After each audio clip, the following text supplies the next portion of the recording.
Hello again. I've published a few videos now, so I thought I'd give you some background on my story. I first went to the doctors in the 1980s suspecting neurological problems when I was 27. Several days before, I had tripped twice in succession on some uneven pavements. I immediately blamed the local council. However, home from the shops, I tripped over twice again that very same day inside the house. And it was at this point that I realised the problem was with me and not the local council. Of course, I'd already had a myriad of other symptoms, including the classic tingling and numbness, along with muscle, soft tissue and joint pains. And a growing persistent fatigue that had slowly been destroying my ambitions as a runner for over a decade. The doctor tried to reassure me that it was unlikely to be MS. I was not at all reassured, as it was very clear that my nervous system was up the creek without a paddle. I also had some very bizarre symptoms, such as the sensation that I was being rained on. That was so realistic, I would often end up staring at my arms and legs, wondering why they were not yet wet. It was just so incredibly realistic. Fast forward to my early 40s, and my running unfortunately had become a very slow jog. It was the very early 2000s when I lost a significant part of the vision in my left eye. And at the very same time, I was really struggling with the muscular neurological problems. Unfortunately, the vision has not returned, although I am regularly monitored under a glaucoma clinic. Although most of the consultants, if not all of them, that I have spoken with do not seem to think it's a glaucoma problem.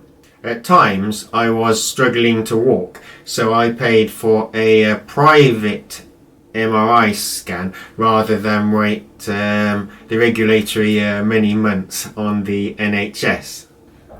And this did indeed confirm that I had lesions in the brain. I told the consultant that I had actually come here to rule out MS, as I was getting nowhere with a diagnosis on the NHS, but he replied that there was no way he could rule out MS and that it was a very real possibility. Although MS is unique, there are many factors which connect most of us, and unfortunately I appear to have them all. Numbness, tingling, balance issues, stumbling due to inadequate foot and leg lift, limbs that can often feel more like concrete than working muscle, vision problems, an urgent need to pee, lesions in the spine and brain, and the sheer uncertainty of just knowing how you'll feel tomorrow. By this stage, I'd read absolutely mountains of scientific literature, but was still left wondering why diagnosing MS was so difficult. Of course, there are many problems out there that mimic MS symptoms, but that didn't seem to answer the question. What is really going on here, I asked myself. Sadly, some neurologists lack empathy. Mostly because they themselves do not suffer from MS, and so they do not understand what it actually feels like to live with MS. Whereas a sufferer only needs to talk for a few minutes with another sufferer to get an extremely good idea of whether their problems are in the same area. But a far bigger problem, in my view, is the labelling of a gamut of neurological problems under one banner. Two people presenting with similar symptoms can actually be given the same MS label, but their problems may actually have different causes. Very likely their nerve fibre damage will not be in the same areas. So how can we say that the etiology is the same in both cases? We're only guessing. We are all individual. Apart from the rather vague statement that the immune system is attacking the nerve fibres, almost nothing is known about the etiology of this disease. much more research is needed. And I'm not talking about the usual kind that focuses on will this or that drug be of use. We really have to understand fundamentally what is going on, and only then will we be truly in a position to do something about it. That, of course, takes money, with potentially no payback for the investors for many years. Anyway, to get back to my story, I was forced to give up running for years, and almost forced to give up cycling too.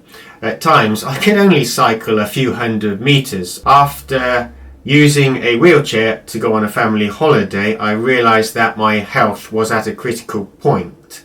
I could actually soon be wheelchair bound if I didn't take more control of the situation. So given the current state of medical science with regards to MS, it seemed to me that the main method at my disposal to fight back was actually exercise. So I bought a recumbent bike. That's a bike that has a seat and not a saddle. I cycled this recumbent bike for 6 years straight, never going more than a couple of miles from the house, and that was so I could get back easily in case of problems. And of course, I always had the seat with me should I need it. I would just stop the bike and rest up until I felt able to continue. One big advantage of where I live is that I could start off up a very slight incline, very slight gradient, and if things felt tough that particular day, I could just flip the bike around, turn the bike around, and I just freewheel slowly home. So it was great.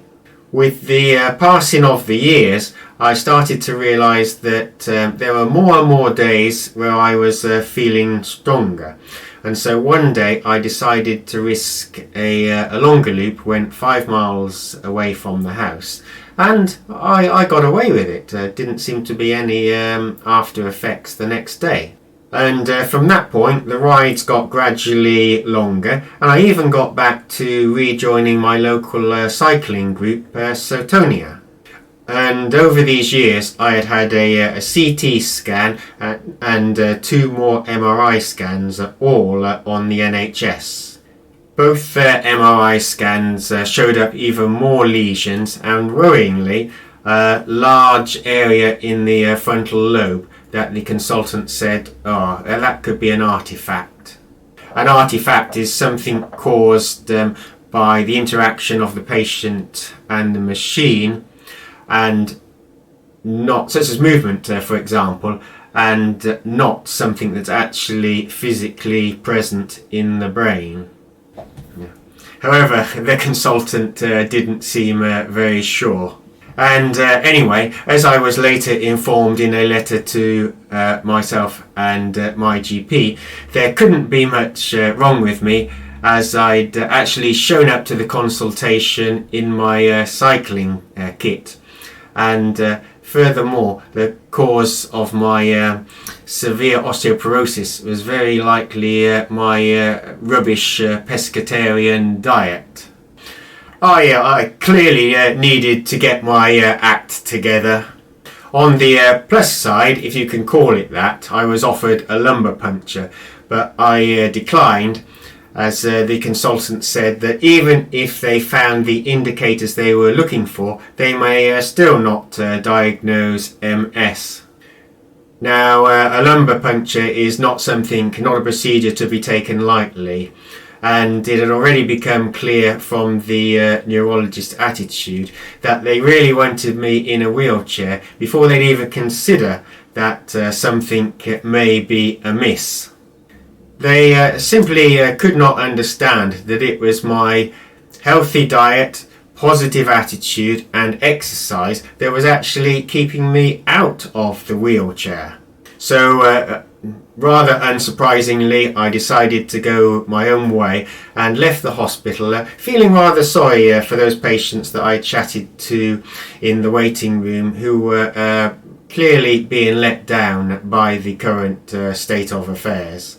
When an illness such as MS is difficult to diagnose, it is very often difficult to treat with medication, and that's almost by definition, because we don't know what the targets of the medications should be, because if we did, then it would be more easy to diagnose.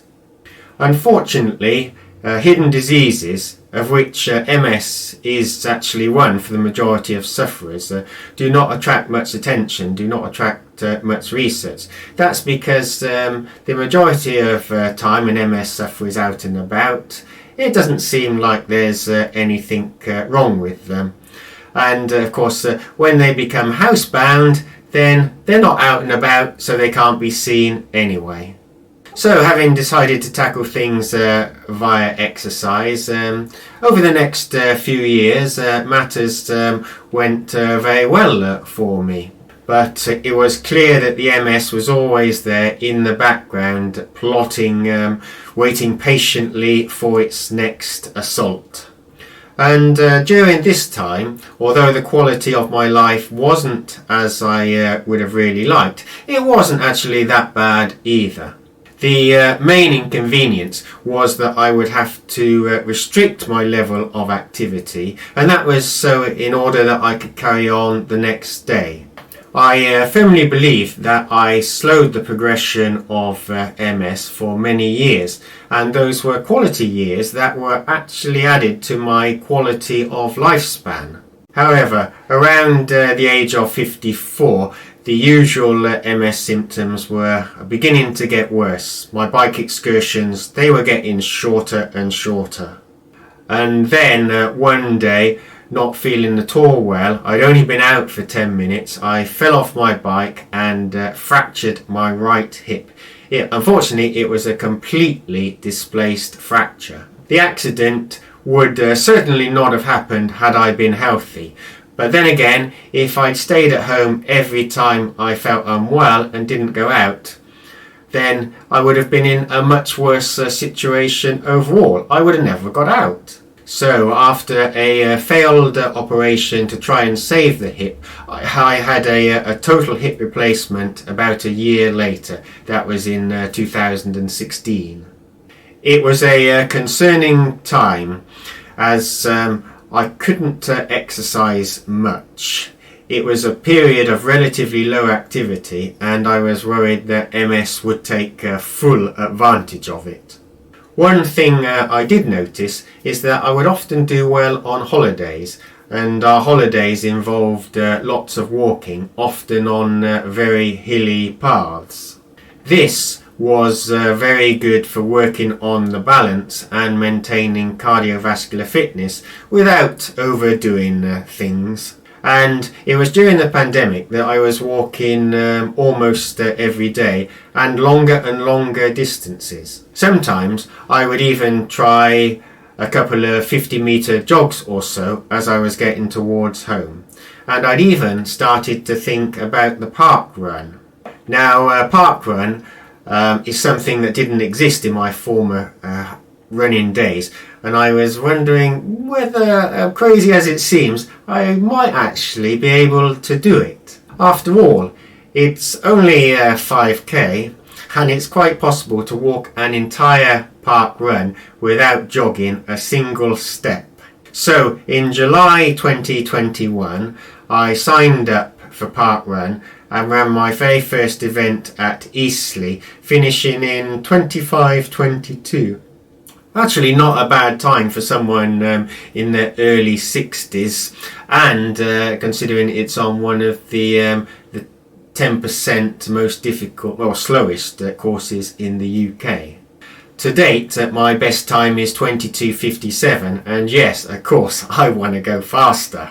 Just looking at me and at my park run results, one can very easily think that all my problems have been solved. But unfortunately, that is very far from the case.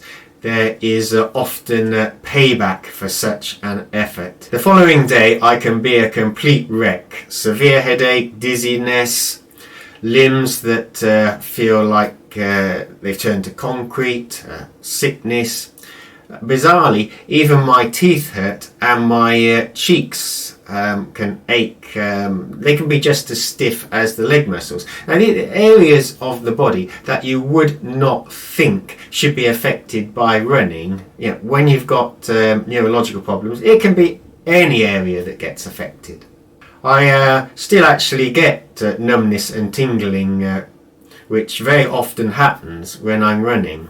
And that can actually be very disconcerting, running along and suddenly realising that I can't feel my right arm that easily, for example. But nevertheless, I keep coming back for more, constantly trying to delay the very worst that MS can throw at me. And until medical science catches up with this disease or group of related diseases or whatever it turns out to be, I firmly believe that exercise and a positive attitude are the best weapons we've got. I haven't spoken much about mental attitude. I hope to cover that topic in a future video. But without a positive mental attitude, any exercise regime for someone with MS just won't last very long. MS type symptoms make everything at least 10 times as difficult. So that's it. That's basically my story. Please keep active yourself, whether you've got health issues or not. It's just a great thing to do. Will improve the quality of your life. And if you like this video, please subscribe and give it a like. Hope to see you next time, and goodbye from me.